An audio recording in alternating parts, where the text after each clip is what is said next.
नमस्कार मित्रांनो.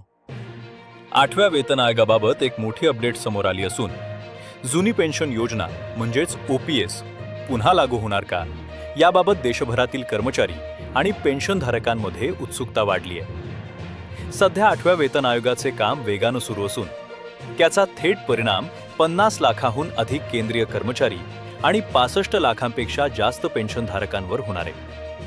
यामध्ये माजी सैनिक आणि त्यांच्या कुटुंबियांचाही समावेश आहे.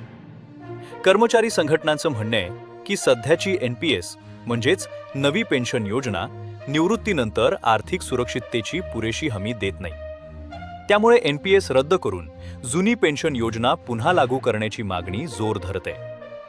जुन्या पेन्शन योजनेचा सर्वात मोठा फायदा म्हणजे निवृत्तीनंतर शेवटच्या मूलभूत वेतनाच्या सुमारे 50% रक्कम दरमहा निश्चित पेन्शन म्हणून मिळते. याशिवाय महागाई भत्त्याचा लाभही मिळत असल्यानं पेन्शनची रक्कम वेळोवेळी वाढत राहते. तर दुसरीकडे NPS मध्ये कर्मचाऱ्यांच्या पगारातून ठराविक रक्कम गुंतवली जाते आणि भविष्यातील पेन्शन ही बाजारातील परताव्यावर अवलंबून असते.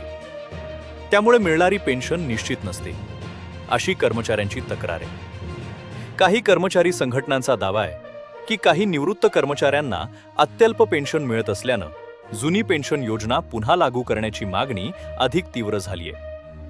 आता 8वा वेतन आयोग आणि केंद्र सरकार या मागणीवर काय निर्णय घेतात याकडे देशभरातील कर्मचारी आणि पेन्शनधारकांचं लक्ष लागले आहे. अशाच महत्त्वाच्या सरकारी कर्मचारी आणि पेन्शनधारकांच्या अपडेटसाठी चॅनलला नक्की सबस्क्राईब करा. धन्यवाद.